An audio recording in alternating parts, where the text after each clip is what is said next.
Assalamualaikum warahmatullahi wabarakatuh. Salam sejahtera bagi kita semua.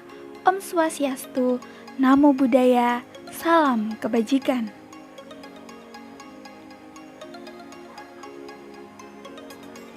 Indonesia. Indonesia memiliki lebih dari 1.700 pulau, memiliki lebih dari 200 juta penduduk, dan juga memiliki lebih dari 1.300 suku bangsa. Welcome to Indonesia. Konsep kebudayaan. Kebudayaan berasal dari kata budaya atau budi yang berarti akal budi. Konjaraningrat memberikan definisi budaya sebagai sistem gagasan, tindakan, dan hasil karya manusia dalam rangka kehidupan masyarakat yang dijadikan milik diri manusia dengan belajar. Menurut James Bartley, nampaknya hampir sependapat dengan Konjaraningrat. Ia mengatakan budaya merupakan sistem pengetahuan yang diperoleh manusia melalui proses belajar yang kemudian mereka gunakan untuk menginterpretasikan dunia sekelilingnya, sekaligus untuk menyusun strategi perilaku dalam menghadapi dunia sekitar. Menurut Clarkson, pengertian budaya secara luas adalah proses kehidupan sehari-hari manusia dalam skala umum, mulai dari tindakan hingga cara berpikir. Pengertian budaya menurut Clifford Geertz adalah serangkaian aturan-aturan, resep-resep, rencana-rencana, dan petunjuk-petunjuk yang digunakan manusia untuk mengatur tingkah lakunya. Konsep budaya berubah seiring dengan perubahan perilaku dan struktur masyarakat di Eropa pada abad ke-19. Perubahan ini atas dampak dari pengaruh teknologi yang berkembang sangat pesat. Kemudian ada 7 unsur kebudayaan universal menurut Konjaraningrat. Yang pertama, bahasa. Kedua, sistem pengetahuan. 3, sistem kemasyarakatan atau organisasi sosial. 4, sistem peralatan hidup dan teknologi. 5, sistem mata pencaharian hidup. 6, sistem religi. Dan yang terakhir, poin ke-7, kesenian penjelasan umum mengenai unsur kebudayaan. Kemudian penjelasan dari poin pertama, bahasa. Bahasa adalah suatu pengucapan yang indah dalam elemen kebudayaan dan sekaligus menjadi alat perantara yang utama bagi manusia untuk meneruskan atau mengadaptasikan kebudayaan. Bentuk bahasa ada 2, yaitu bahasa lisan dan bahasa tulisan. Poin kedua, sistem pengetahuan. Berkisar pada pengetahuan tentang kondisi alam sekelilingnya dan sifat-sifat peralatan yang dipakainya. Sistem pengetahuan meliputi ruang pengetahuan tentang alam sekitar, flora dan fauna, waktu, ruang dan bilangan, sifat-sifat dan tingkah laku sesama manusia, tubuh manusia. Poin ketiga, sistem kemasyarakatan atau organisasi sosial adalah sekelompok masyarakat yang anggotanya merasa satu dengan sesamanya.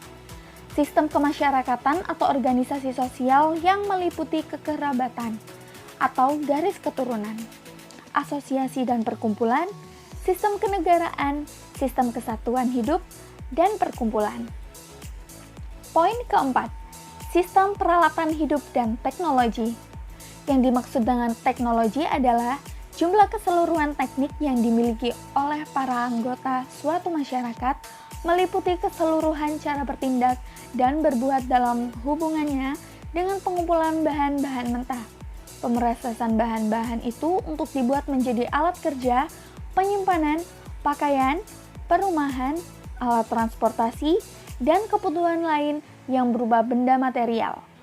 Unsur teknologi yang paling menonjol adalah kebudayaan fisik yang meliputi alat-alat produksi, senjata, wadah, makanan dan minuman, pakaian dan perhiasan, tempat berlindung dan perumahan, serta alat-alat transportasi.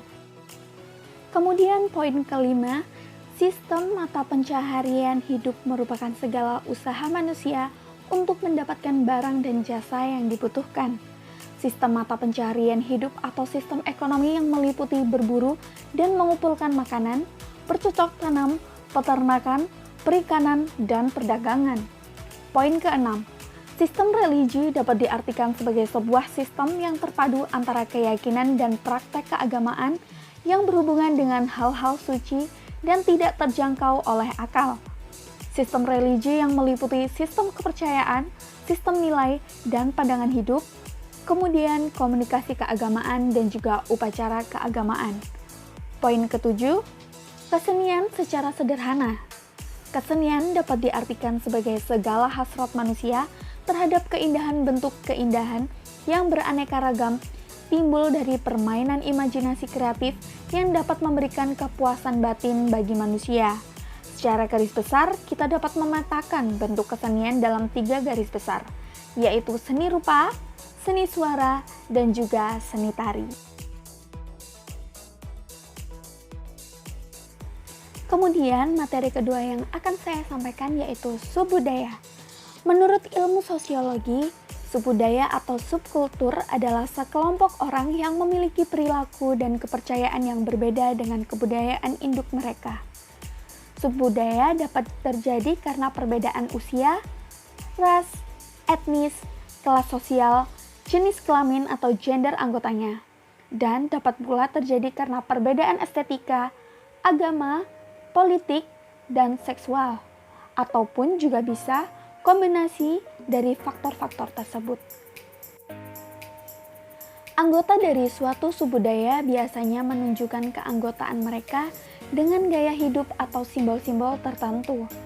Karenanya, studi subbudaya seringkali memasukkan studi tentang simbolisme atau pakaian, musik, dan perilaku anggota subbudayaan, dan bagaimana simbol tersebut diinterpretasikan oleh kebudayaan induknya dalam pembelajarannya. Materi yang ketiga ada kontekstualisasi. Kontekstualisasi adalah usaha menempatkan sesuatu dalam konteksnya, sehingga tidak asing lagi, tetapi terjalin dan menyatu dengan keseluruhan seperti benang dalam tekstil.